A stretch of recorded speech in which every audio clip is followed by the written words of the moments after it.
All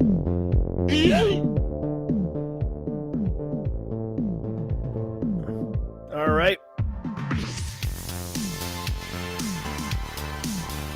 All right.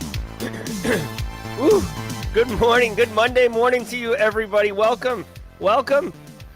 We're ready for another week. Gonna tear into it, do some cyber stuff, do some socializing, have a good time. Welcome to episode number 316 of Simply Cyber's Daily Cyber Threat Briefing. I'm your host, Dr. Gerald Auger, and over the next 45 minutes, me, this huge cup of coffee, Andrew Nakamura, Jim Wales, LegoSec, Jared Pierpoint, William Welch, and so many others of the Simply Cyber community are going to be shredding the top cyber news stories of the day, and I'll be giving my thoughts, my opinions, my analysis, my spicy takes on each of those stories, and more importantly, I'll be sharing how you can operationalize that information at work, or if you're going to have an interview, if you're trying to break into the industry. There is a ton of opportunity, a ton of value. Settle in, you're in for a good time. My man, William Welch. Now, before I get into it, I do want to share some love with the stream sponsors, the organizations that I not only endorse and affiliate with, but I genuinely appreciate because they keep it so I don't have to run ads or anything on the channel or on the daily threat briefings, which makes it good for everybody. First off, my friend Eric Taylor and Barricade Cyber Solutions. You guys know him. He's in chat probably. Barricade Cyber Solutions, if you don't know them, they're dedicated to helping businesses from cyber attacks and recover from the damage done. Cyber attacks can cause massive issues for businesses, as we see every single day, and send dedicated, hardworking business owners into turmoil. But Barricade Cyber Solutions knows how to mitigate the damage done by cyber incidents. Check them out at barricadecyber.com. The links are in the description below. You can see I'm on Barricade Cyber's website right now. There's a lot of great information here, but hands down, the most valuable thing on this website is Eric Taylor's calendar. This means you can get Eric Taylor's time, which is probably one of Eric Taylor's most valuable assets, and he is making it accessible to you right here. Get on his calendar, basically have a conversation about what it would look like if your business got hit. What would it look like, right? You're not committing anything. You're just having a conversation and figuring it out, all right? You want to be prepared in case crap happens. Also want to say shout out and thanks to Panoptcy, Brandon Poole, from the great state of South Carolina, although he does serve any state in the United States. Panoptcy offers several different information security services, but the one that I want you guys to know about is Panoptcy's quantified risk assessment methodology. Now, normally we just say risk assessment, risk assessment, risk assessment. Well, what are we talking about? Most times we're talking about qualified risk assessments. If you've done my GRC Master Analyst course, links in the description below. If you've done my course, then section 5 is risk assessments, and I walk through exactly how to do a risk assessment. What I don't tell you, hey Fiona, thanks for subs. What I didn't tell you is that that is a qualified risk assessment methodology, which is completely acceptable, by the way. And it's a pretty common technique. I would say 90% of risk assessments are qualified risk assessments, which is why that's what I teach you. But there is another technique called quantified risk assessment, which uses data and statistics and historical evidence. It is a much more involved process. It's a much more difficult process. However, it is a much more informed process. You're not dealing with heat maps. You're dealing with percentages and statistical chances. And then CFOs and business people can wrap their head around, oh, okay, like this amount of money is going to get me 20% more resilient. I like that, okay? Or it's not going to get me anything, right? There is diminishing. This is the daily cyber threat briefing, not a risk assessment lecture, but just the final thing I'll say is there are diminishing returns the more you invest into security. It's not linear. It actually kind of peters off like a logarithmic scale. All right, enough nerd, right? I came for the news. What are you talking about, logarithmic scale? Nerd. All right, well, I do want to remind you, each episode of the Daily Cyber Threat Briefing is worth half a CPE. So, and Panoptcy link in the description below, by the way. Half a CPE. So say what's up in Team Live. What's up, Team Replay. Hashtag Team Hybrid if you came in late and you're trying to catch up, but now you're live. You're hybrid. and hashtag passive observer. I love seeing all the lurkers who we are recognizing as passive observers, stretching out their arms, reaching, networking, saying hi, hashtag passive observer, taking the first step to doing what is unbelievably valuable for your career, and that is networking. Just say hi. That's the first way to do it, okay? What's up, Alicia, Jerry, J. Smith, Kimberly can fix it. Will Reed, my man. Wayne's Real World up in here. All right, Adam V. We're going to get into the news, guys, all right? I'll see you at the mid-roll. We've got the Simply Cyber Community Challenge, all the good stuff. I'll see you at the mid-roll, but for now, I want you to sit back, relax, and let the cool tunes of the top cyber news wash over you in an awesome wave. I'll see you guys at the mid-roll. From the CISO series, it's Cybersecurity Headlines. It's Monday, March 6th, 2023. U.S. government warns of Royal Ransomware attacks against critical infrastructure. CISA issued an advisory on Thursday warning of an increased threat posed by Royal Ransomware. This is the second warning the U.S. government has issued about Royal Ransomware in recent months. In December, the U.S. Department of Health and Human Services warned hospitals and organizations in the healthcare sector to stay on alert for Royal Ransomware attacks. In this bulletin, CISA states, quote, Royal Ransomware attacks have spread across numerous critical infrastructure sectors, including, but not limited to, manufacturing, communications, healthcare and public healthcare and education. And it encourages network defenders to review their ransomware advisories and apply the included mitigations. All right. Okay, so what, guys? You know, I love me some CISA. Okay, Jen Easterly, huge fan, huge advocate. If they are publishing an advisory specifically on Royal Ransomware, there's obviously a clear uptick in activity. There's probably things that are not being publicly reported that are occurring that would warrant this. Here's the deal. Here's what you guys should know. All right. Well, okay, so macro level, ransomware has been around. Ransomware is continuing to be a problem. We're winning some battles, but we're not winning the war. Ransomware every single day. Like, in fact, like the last story is literally a ransomware roundup, okay, which they do every Monday. That's how common ransomware is. Now, if CISA is taking time to publish an advisory specifically on Royal Ransomware, then that indicates, and it for all intents and purposes confirms that there is a massive campaign and many, like a large percentage of ransomware victims are getting hit with Royal right now. Okay, like it's like the president releasing that cyber strategy the other day, or the president like flirting with banning TikTok, right? Like those organizations, CISA, the executive office, like they don't focus on things unless they're really important. Okay, this isn't some like banana republic government or something like that. Like we're like, this to me says you absolutely should prioritize indicators of compromise and test your controls for detection and resilience around Royal Ransomware. Now I'm gonna the news story, I went one link deep, so I'm gonna drop this in chat. Okay, and Team Replay, I know you said you wanted chat. You know what I'm going to do? Where's the, isn't there like a live chat? Didn't I create a live chat? Yeah, there it is. Here. I'm going to start putting the links in the live chat, on the Discord server. We'll go from there. Okay. You could see here that they mention, look, you can download a 6's compliant XML file of the IOCs, which again, nerd, what are you talking about? Here's the deal. Here are the IOCs mapped to MITRE, okay?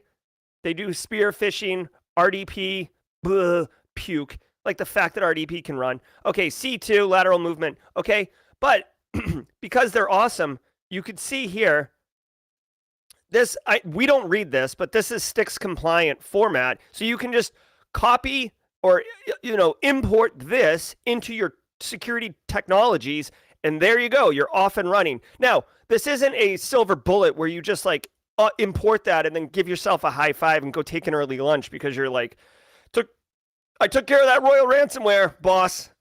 I knocked out the actionable tasks from the newsletter Jerry sent at 6 a.m. and I cleared up Royal Ransomware all before 9 a.m. Eastern time. I'm going for an early lunch. See ya. No.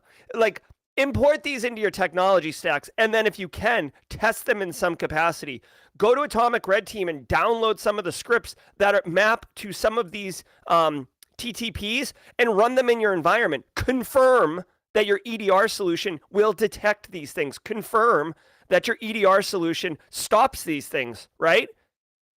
You can't do them all, but dude, if you work in healthcare, if you work in manufacturing, it would be worth your time to spend 4 hours this week reviewing this, okay? Again, if CISA is pointing this out, there's an uptick in activity, whether it's being reported or it's not, okay? This, by the way, like, back in my day, I had to walk uphill both ways. Listen, this kind of public-private sector sharing and tools and advisories, like, this wasn't available, right? You'd have to be, like, even ISACs aren't as good as this. So thank you, CISA. This completely aligns with the White House strategy that got released on Friday, which maybe we'll get into a little bit later.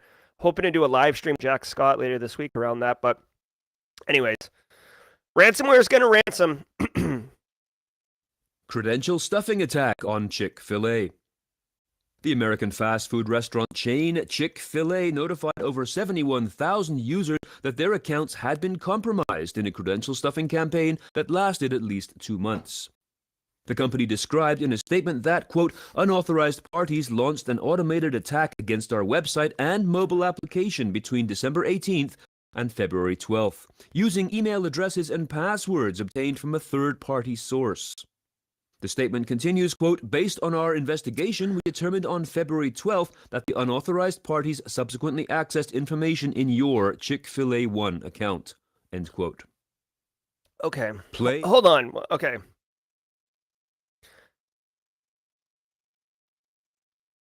I'm just seeing what the exposed information is, right? Chick-fil-A membership number, okay. QR code, mass credit card, okay.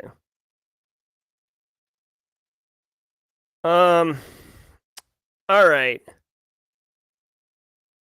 So Chick-fil-A get hit.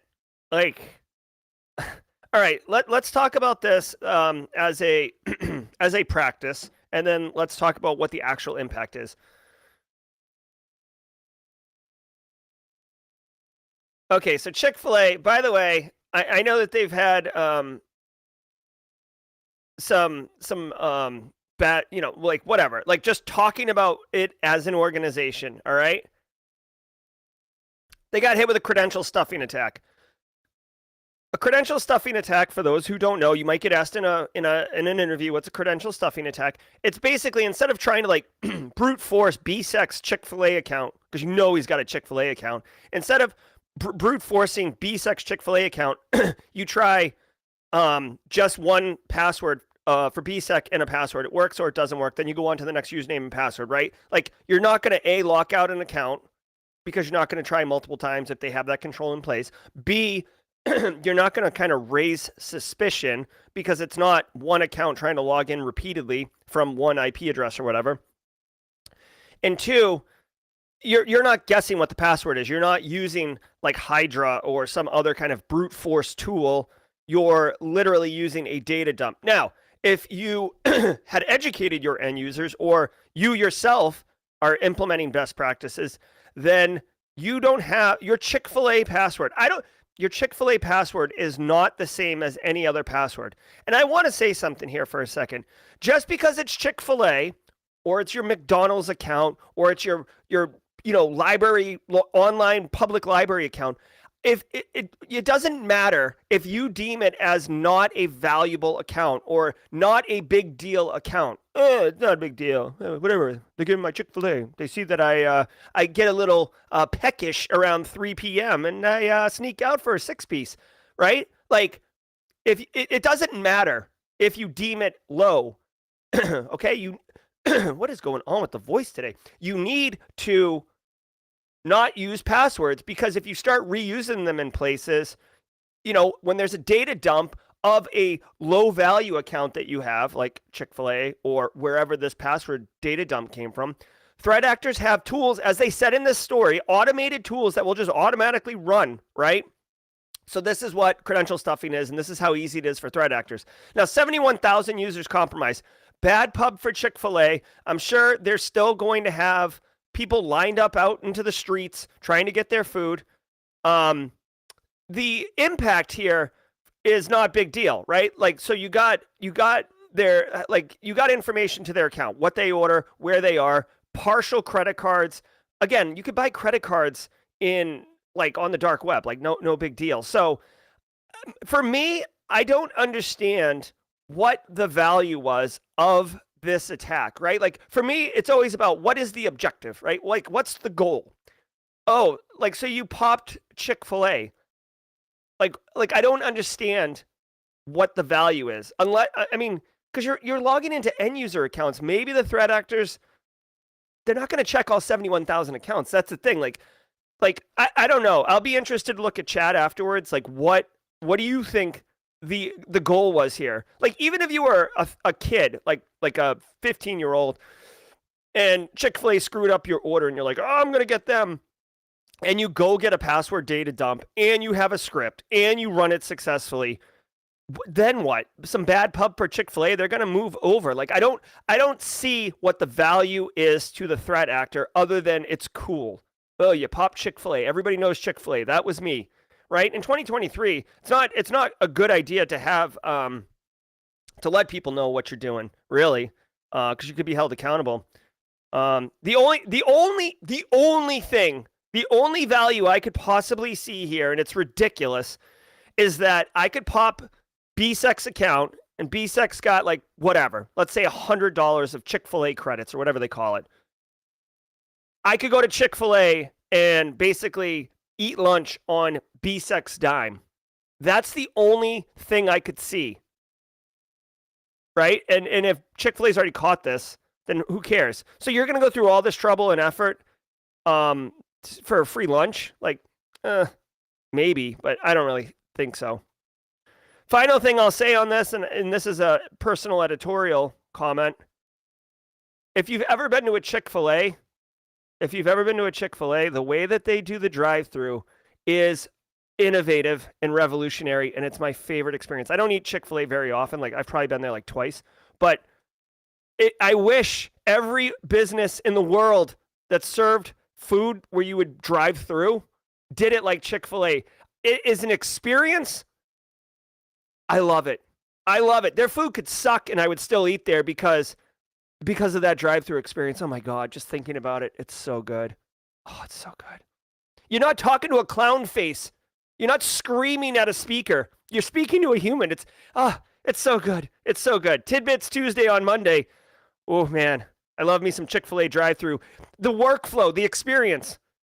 Like I said, I've only eaten there twice, so obviously it's it's not good enough for me to drive across town to get it, but there we go. The ransomware gang has begun to leak data stolen from the city of Oakland.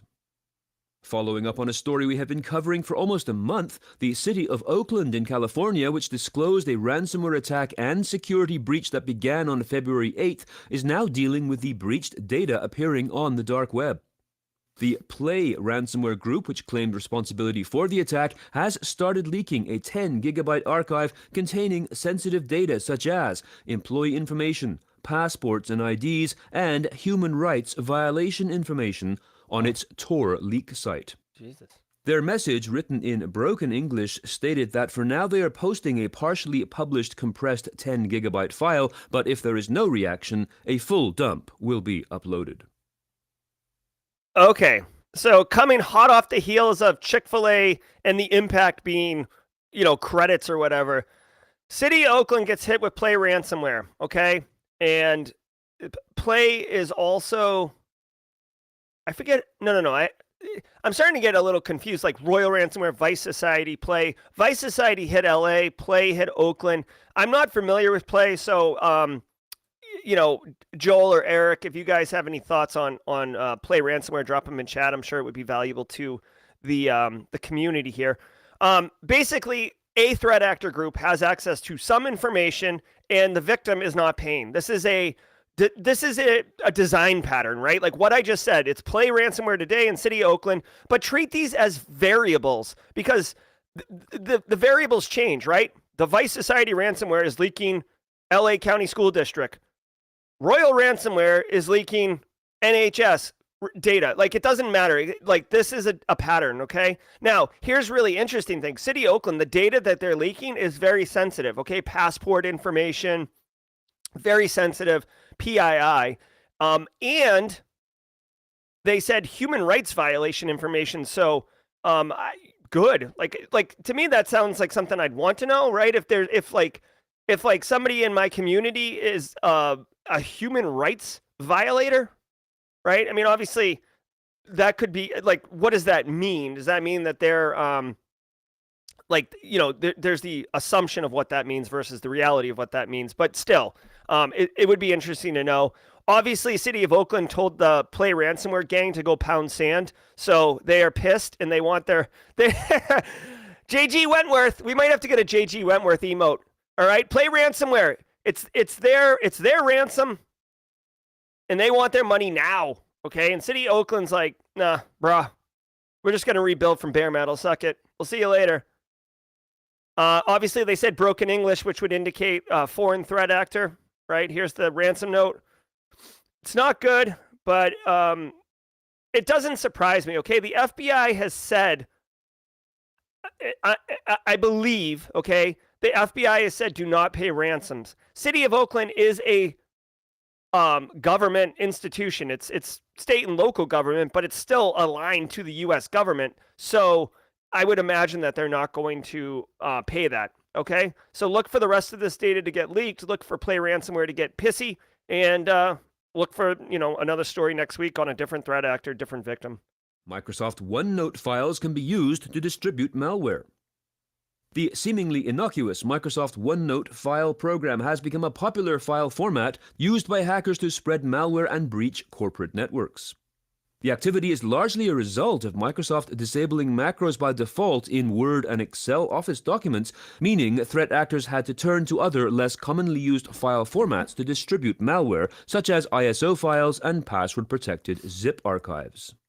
Microsoft OneNote attachments use the .one extension and do not distribute malware through macros or vulnerabilities. Instead, threat actors create intricate templates that appear to be a protected document with a message to double-click a design element to view the file. All right, so threat actors, very smart. Oh,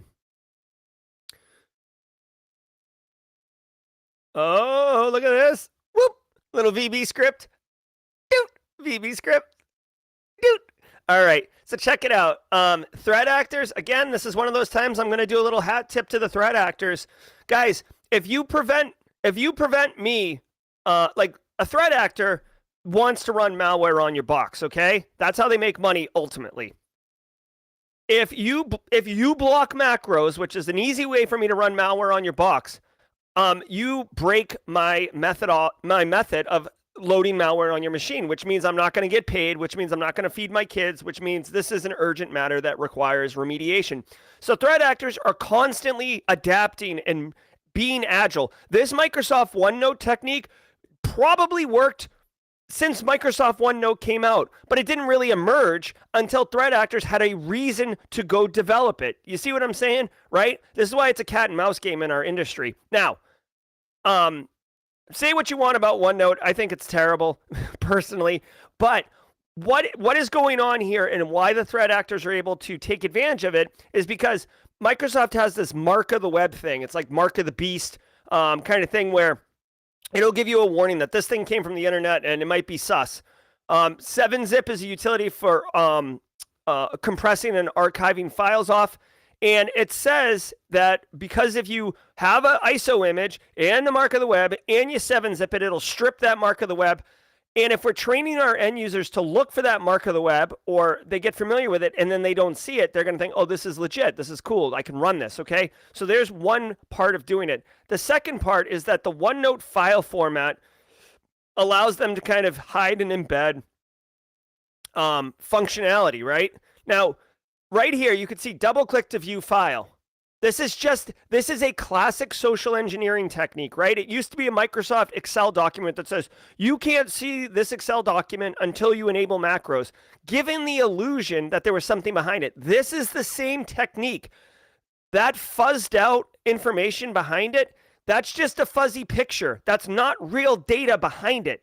When you double click to view the file, you're going to be double clicking into malware, right?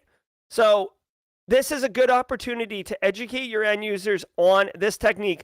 Microsoft Office 365 is quite popular, right? A lot of businesses are up in O365, a lot, which means a lot of businesses are offering their end users Microsoft Word, PowerPoint, Excel, and OneNote.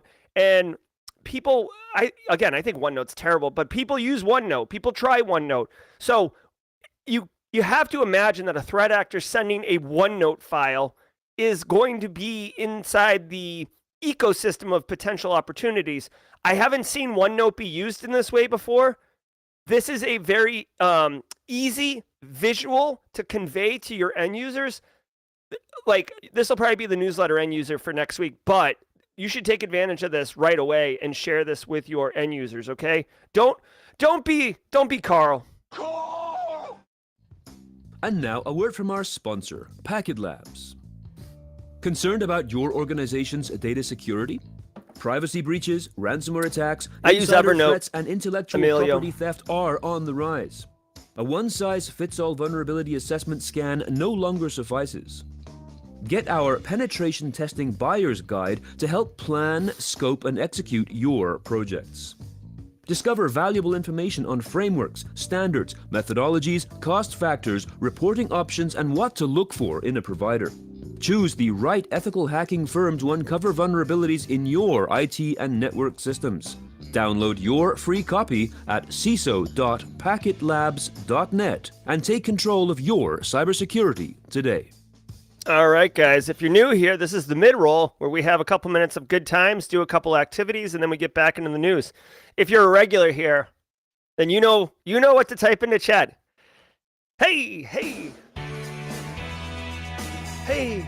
love it.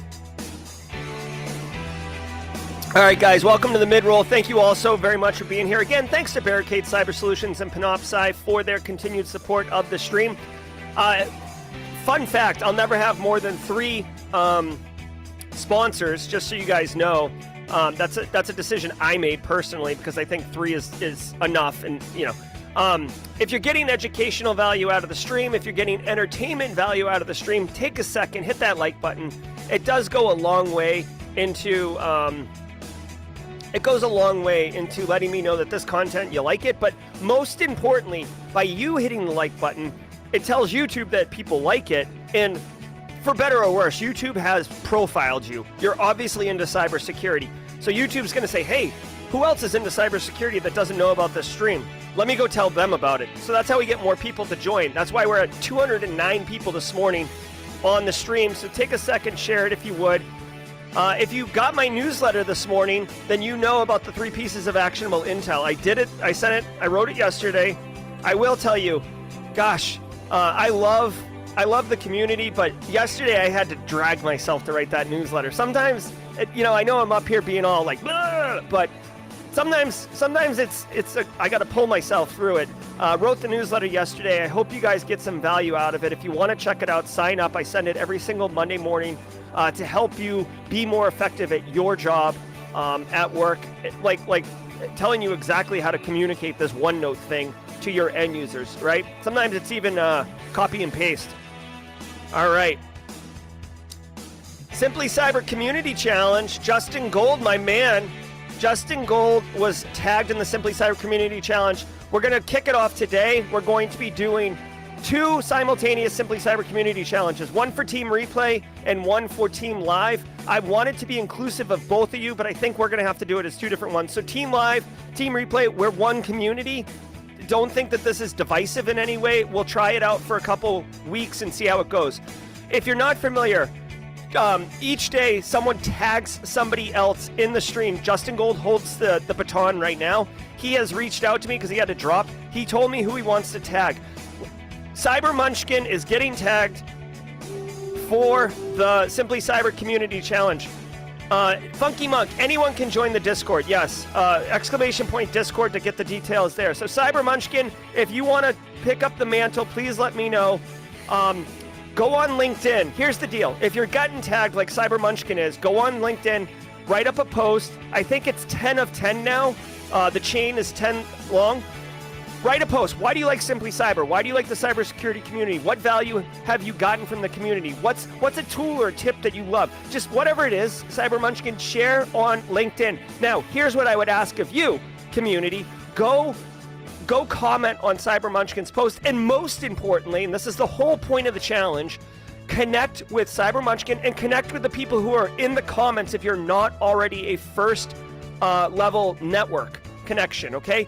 What we're doing here is we're building our network. We're building our community, right? Networking is so vitally important. And this is an easy way to kind of kick the tires, get the train moving, start building your network. If you're hashtag passive observer, if you feel socially introverted, not sure how to start networking, this is the mechanism that I've built so you can take that first step. So Cyber Munchkin, jump in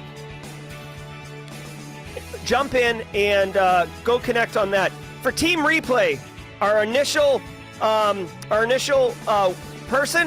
I'm going to go with Internal Stranger. Internal Stranger, if you can, because I think Internal Stranger was the one who asked for it on Team Replay. So put the hashtag Simply Cyber Community Challenge in the post, and we're going to be running Team Replay and Team Live. So Cyber Munchkin, I'll look for that. Internal Stranger, I'll look for that, and we'll see how it goes. Final thing before we get going, sorry, that took a minute. It is Callan's day of the week. I have 2 children.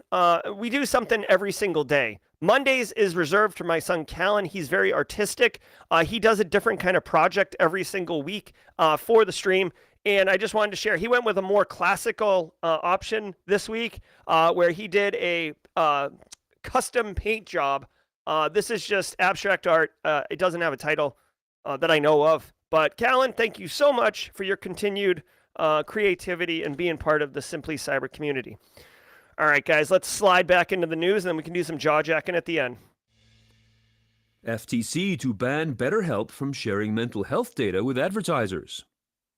The Federal Trade Commission has proposed to ban the online counseling service BetterHelp from sharing its customers' sensitive mental health data with advertising networks and marketers. A settlement between the FTC and BetterHelp also requires the company to pay $7.8 million as restitution to its users whose sensitive data has been shared with third parties such as Facebook and Snapchat. The FTC alleges that BetterHelp followed bad practices in handling the data of people who visited its website or used its apps, including those who have not signed up for its counseling services. This is deplorable, okay? I'm pretty sure I saw a commercial for them on like the Super Bowl. Yeah, I did. Okay, so this is basically like mental health telehealth, okay? Sounds great in theory, but dude, when you're getting fined $7.8 million, that's not a slap on the wrist. That's a you were bad. You were a bad boy. All right, B-Sex saying Discord's having some issues.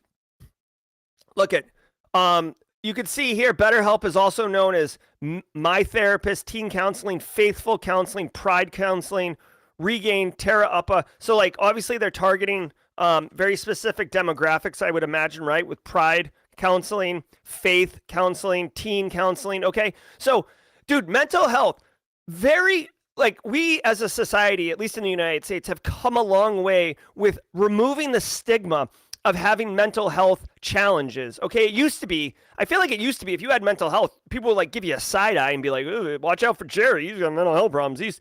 Jerry saw a counselor. Oh, like, I hope he doesn't go crazy, right? And now we've come a long way where like we understand that mental health is a real thing. And in information security, just to tie it into what we do every day, guys, SOC analysts, like of all the jobs, like CISOs, yes, CISOs stress the crap out. And there was a story the other day that most CISOs are going to quit, like half of CISOs are going to quit in the next year. or switch jobs because of stress. But guys, SOC analysts are right there on the front line, getting peppered with alerts. False positives can drain you. Real intrusions can excite you, but also deplete you. You can work late because it's very difficult. Like if you're in the middle of an incident to just put it down because it's 5 o'clock and the bell rang, right? That puts pressure on the analysts. Also, like, guys, I have a family, right? I have a personal life, right? So if my personal life is suffering because I don't walk away from the computer because I'm defending, that puts external stressors on you as well. So mental health is a real thing. And BetterHelp was supposed to be this telehealth like solution. Like, oh, you can FaceTime and get help. Like, oh, that's wonderful, right? Okay. Now, they sell your data. This is disgusting because there's no way that they put in your EULA. I'm speculating, okay? Maybe it says in the EULA, oh, we're totally going to screw you over and sell your information. But guess what? Highly unlikely. I will tell you, I worked in healthcare for many years. The mental health section of healthcare is even more restricted. I forget what it's called. There is a term for it. If there's a healthcare professional in here, let me know. But basically, like protected health information is protected, but the controls are like a little bit less restrictive on protected health information. But mental health and like sexual abuse, people who have been sexually assaulted, like all of that information is really tightened up a lot more than regular health information, okay? Not to say that regular health information is just like spewing out on the internet, but like that's what I'm saying, okay? HIPAA, I mean, HIPAA's fine. HIPAA does talk, HIPAA requires you to protect information and privacy and all that stuff. HIPAA's fine, but I'm talking about something else. Like that information is tightened up way more. Like HIPAA, healthcare organizations, physicians, whatever, healthcare providers, yes, they comply with HIPAA, but like this is like a spoiler alert. Like you're never gonna find a healthcare institution that's fully HIPAA compliant. Okay, fact, not opinion. But the attitude and the behaviors, the controls, and the practices around protecting that very sensitive information, as I just mentioned, that is very, very protected and secure. Okay, so for BetterHelp to get fined $7.8 million, and it's because they were selling information to Pinterest, Facebook, Snapchat. Like, that's not good, guys. And let me just tell you why it really pisses me off, okay? They didn't have good safeguards. So on top of it, they're selling your data, your very sensitive data. You're very vulnerable. You're vulnerable because you're going to them for mental help. You are vulnerable. And they exploit that trust by selling your information. And I want to give you a legit example, okay?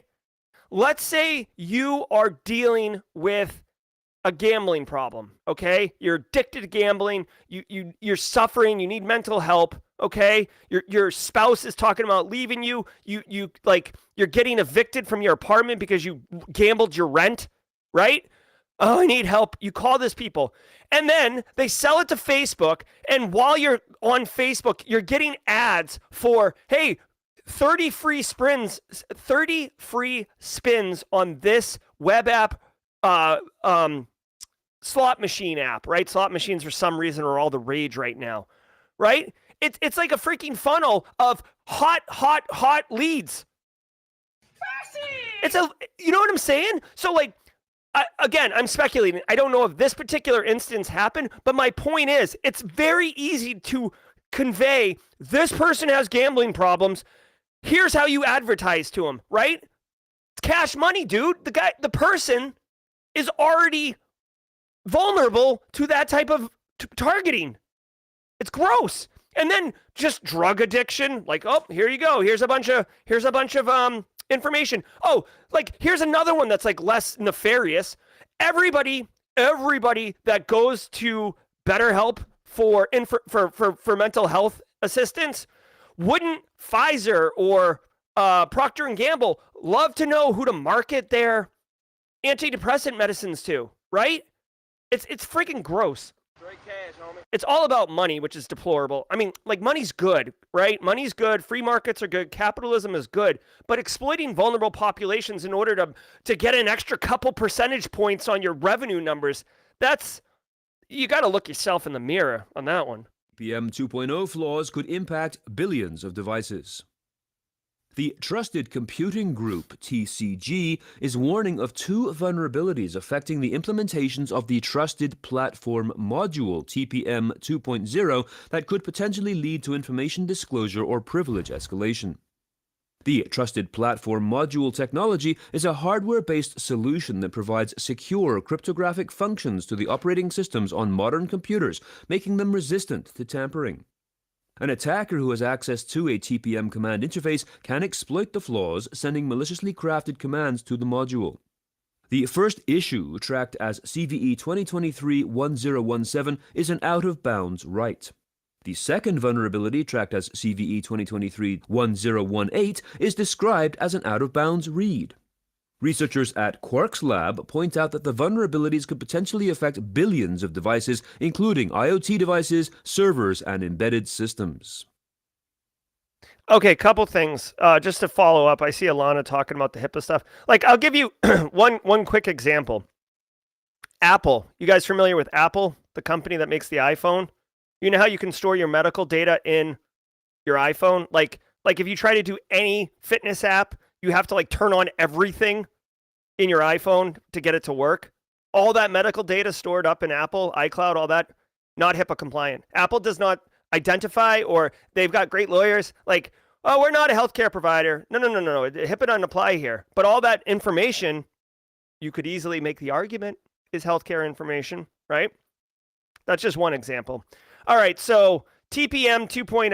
TPM is a hardware, it's a piece of hardware that's supposed to have cryptographic algorithms, and it's basically a security mechanism to help secure endpoints and like rootkits and stuff like that, right? So like the TPM chip allows cryptographic functions to happen. So when you're booting into the BIOS, if you've done, BitLocker,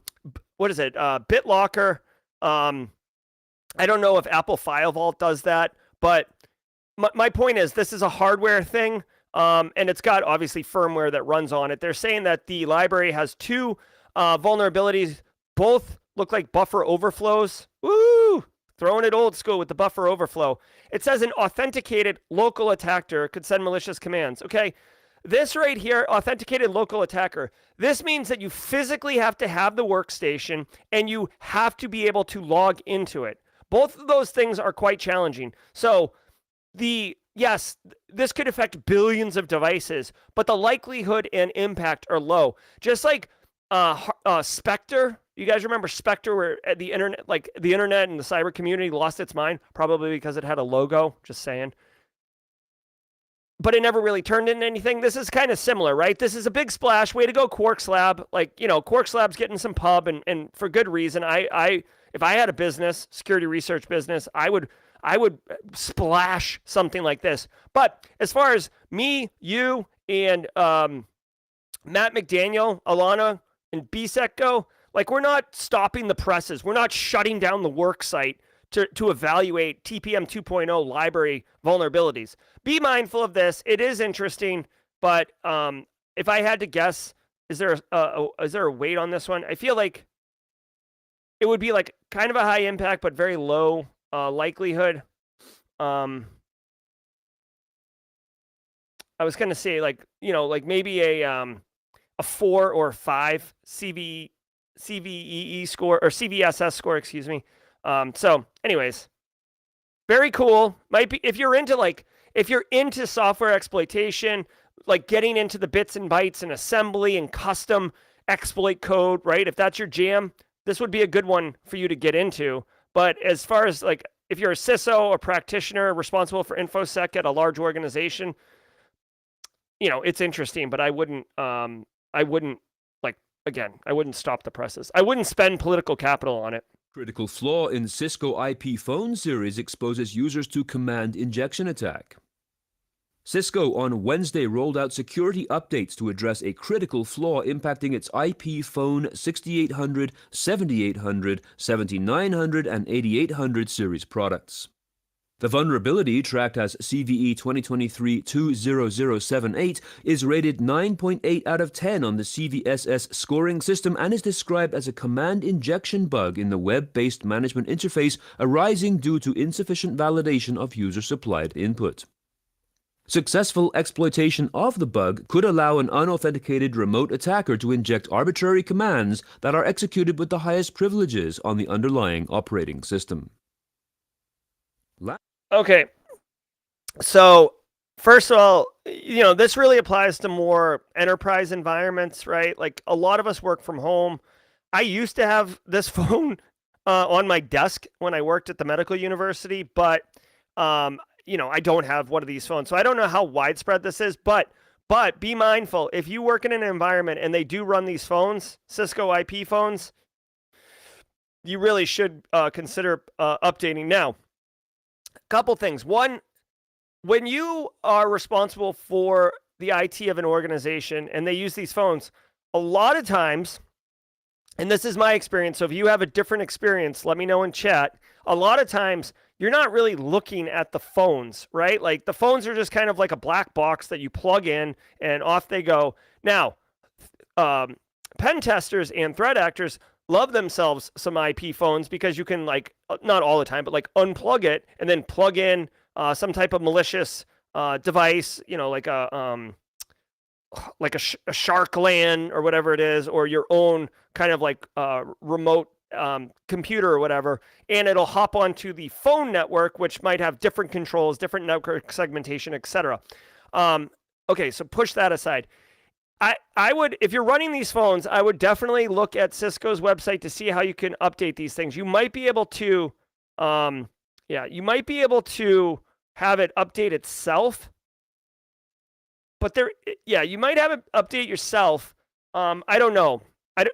Here's the thing. I don't know how to patch these devices in a coordinated way. So you're going to have to look into that if you're running these. They did say, guys, it's a 9.8 out of 10. As much as I just said, don't sweat the technique on this TPM 2.0, because it's like, maybe a high impact, but pretty low likelihood. This right here, this Cisco one, this one's a problem. 9.8 is a problem. Remote access. The Cisco phone has a web management interface. So if someone can get onto that, they can definitely pop this and use it as a foothold. It said you can get into the underlying operating system. That means, guys, that the phone just becomes like the threat actor puts the phone on like a pair of pants and then uses it as an initial foothold into your environment. And you don't have EDR on the phone, obviously, right? You don't have endpoint detection and response. You don't have any security technologies on the phone. Like I said, it's just a black box sitting there. So that is scary because you probably wouldn't even see it, okay? If you do network segmentation and your phones are off on their own network, that's fine. But you could get a denial of service on the phone systems, right? So just patch your phones, okay? Okay. Last week in ransomware. Last week was highlighted by a massive Black Basta ransomware attack targeting Dish Network and taking down numerous subsidiaries, including Sling TV and Boost Mobile.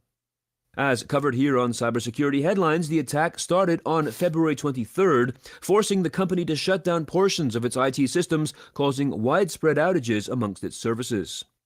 Also last week, the U.S. Marshals Service suffered a ransomware attack, including data theft.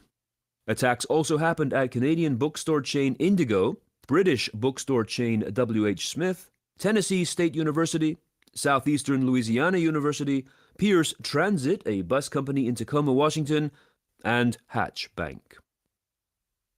RSA. All right, so you guys, let's do some, there we go.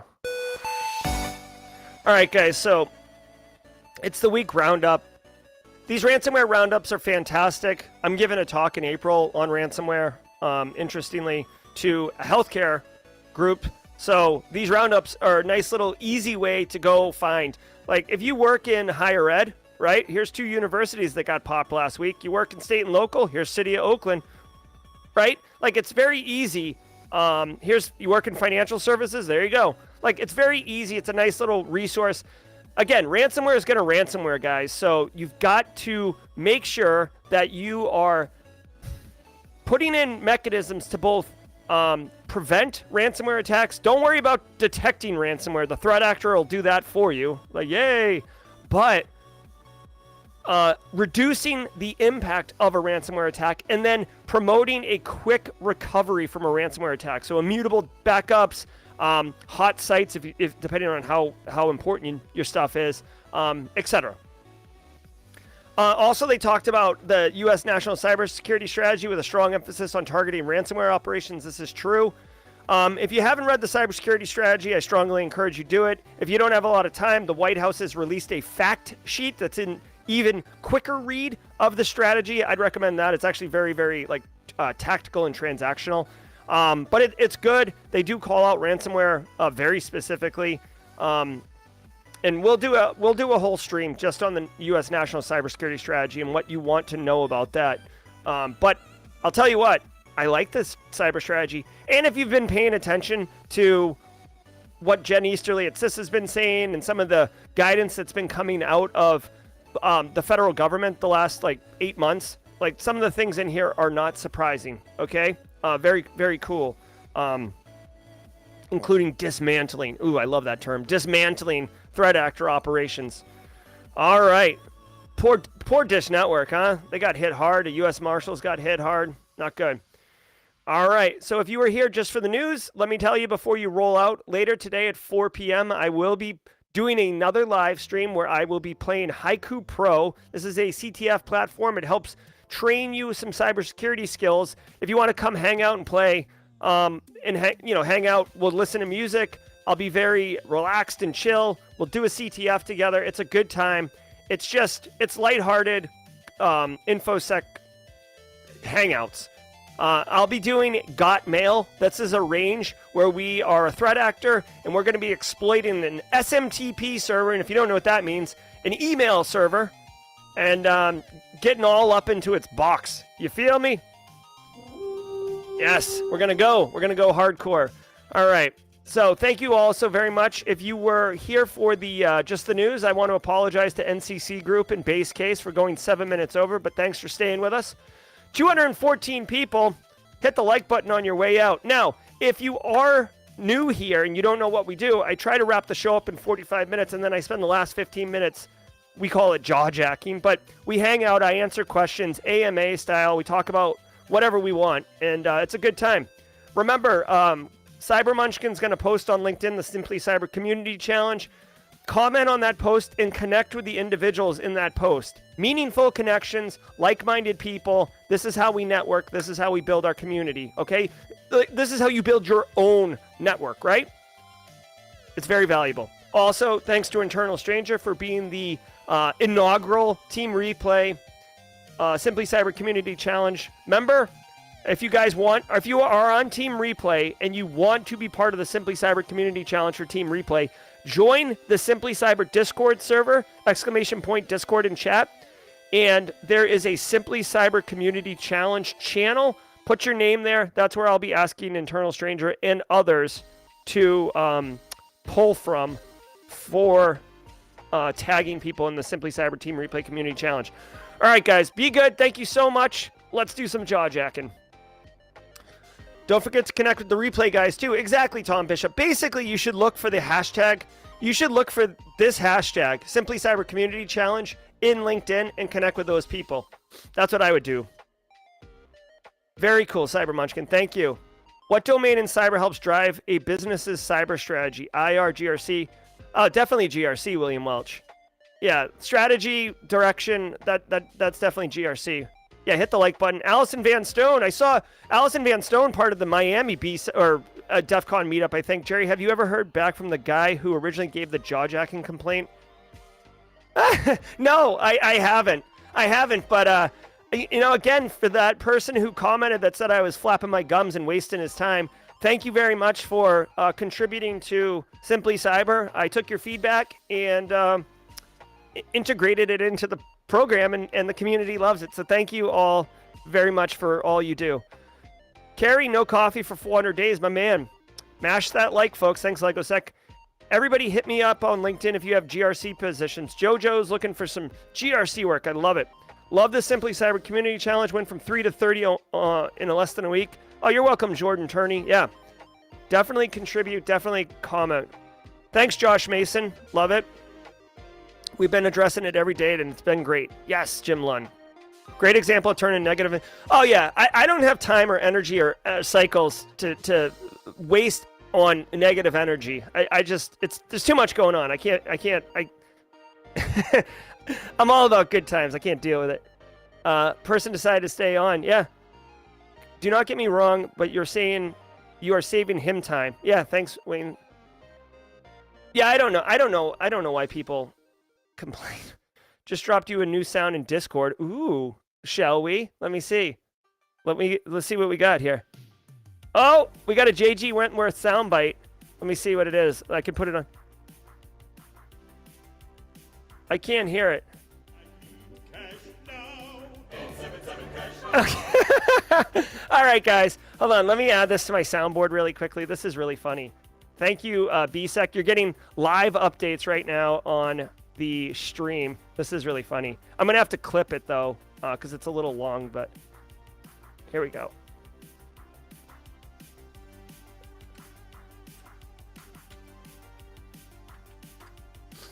Here we go.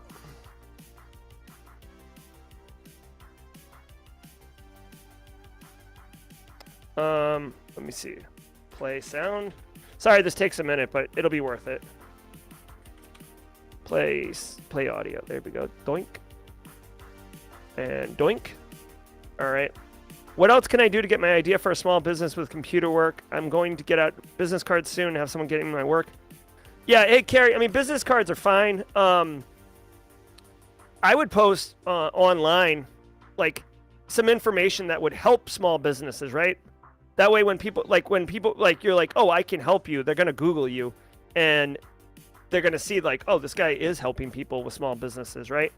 Like, you know, write a blog post, like, 3 things that a small business could do today to help secure themselves, right?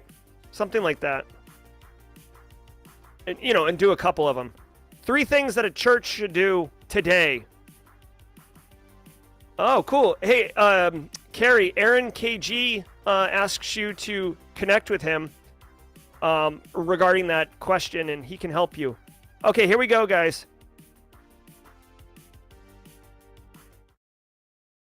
Oh, what?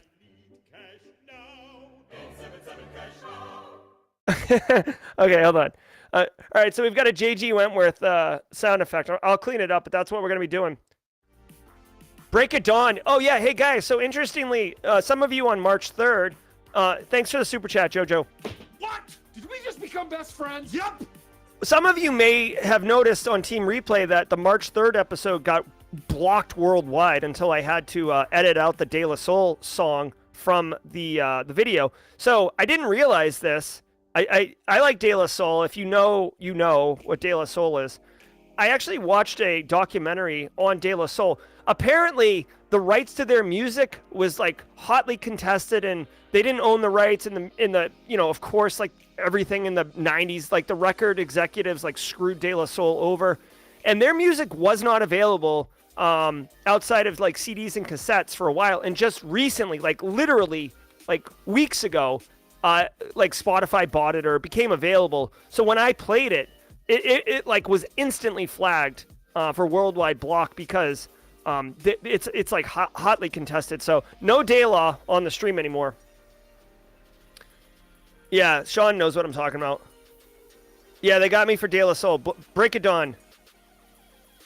Yeah, Dave. I love. I don't know. Maybe the new song, the JG Wentworth will get a strike. Well, see, that's the thing. Like, I don't. Maceo. The thing is, I don't turn on ads for the daily cyber threat briefing. I make it free, right? All right, BSEC. We'll see you later, buddy. Good luck out there. Any updates on the Simply Cyber playlist? No, Harish. I mean, I could make a Simply Cyber music playlist. I'm working on like several other things right now, so Like curating a playlist would be fun, but I just don't have the cycles to do it. I am working on a top secret course that should release by end of March. I'm working on the Cybersecurity 101 course. I've got some really cool news about that. I guess I'll share it because this is jaw-jacking. Oh, that's great, Tom Bishop. So Cybersecurity 101, if you guys are interested, Cybersecurity 101, couple cool things going on with that.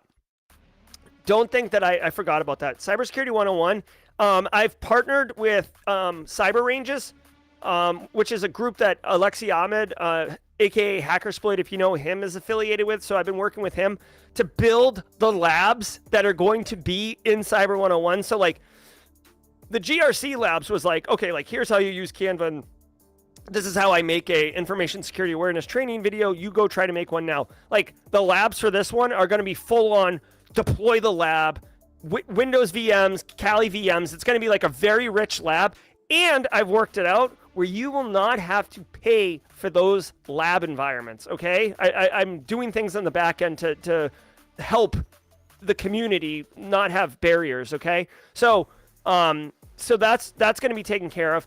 I'm also working with a college out of Massachusetts. This is early. We had talks last week. I'm working with a college out of Massachusetts that is going to explain to me what their requirements are in order to have this be transferable college credit. I'm trying to get it up to 12 credits, okay? And I can't say that this is early. I don't know how it'll map exactly, but the Cyber 101 course, obviously you're going to get CPEs. Obviously you're going to get a certificate of completion when you're done. But I'm trying to build it where it is established that it is transferable college course credit, okay?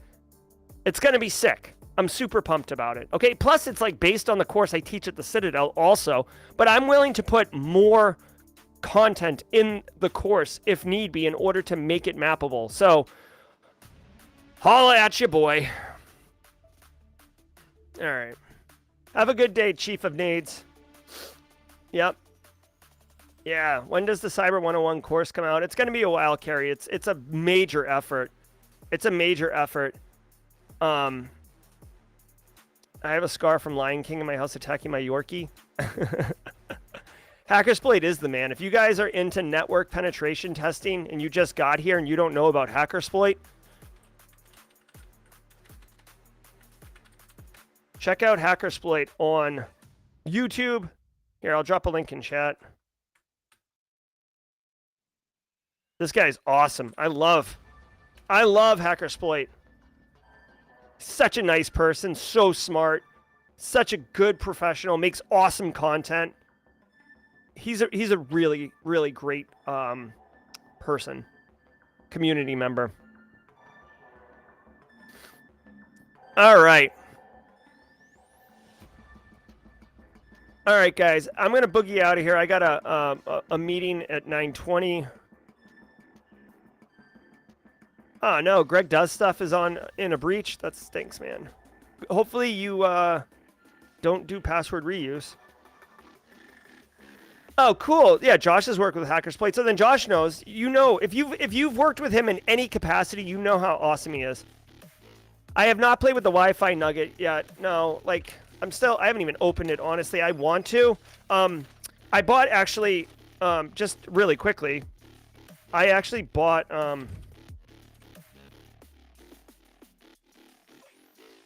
what's the 5 top job boards I should post my resume on? What? Did we just become best friends? Yep. Thanks for the super chat. I guess LinkedIn, Dice. People can also drop it in chat. Alexi Ahmed, Jojo. He's aka Hackersploit. Look at my learning here. Remind me later. Where's my learning? Yeah, right here. This is Cody. Oh, wait, hold on. Can you guys see this? This is Cody Kinsey's class on using the Wi-Fi Nugget. So I've set myself all up for like working through like a course based on this. I also talked to Cody a little bit. I'm pretty sure he's going to be involved with a training for the Simply Cyber community during the Simply Cyber Con. So wait for that. He does do Try Hack Me walkthroughs. He's a great educator too. So anyways, I've got some education. So that's why I haven't played with the Wi-Fi Nugget yet, because I want to do it in a, like, I like doing learning in very deliberate ways. So I want to walk through instead of just play. Like with the Flipper Zero, I just bought it and like played with it, and I didn't really get a lot out of it. So with a curriculum tied to it, I feel like I'll get more value. So, all right, guys. You guys have been awesome. It's a couple minutes past 9. I want to go eat a bowl of cereal before my 9:20. I wish you all the very best. Come back today at 4 p.m. and we'll play Haiku Pro together. But if you're busy and you don't have time, holler at me tomorrow at 10 a.m. Eastern Time after I teach at the Citadel. Be good, everybody. Thanks for being part of the Simply Cyber Daily Cyber Threat Briefing. Go connect with Internal Stranger on Team Replay when he posts, and go connect with Cyber Munchkin on LinkedIn. Build your own network, okay? That's something, even, if Simply Cyber were to disappear, you'd still have that network, right? Don't worry. Simply Cyber's not going anywhere. I don't intend on going anywhere. Got too much work to do. Be good, everybody. Thanks, and we'll see you at 4 p.m. today.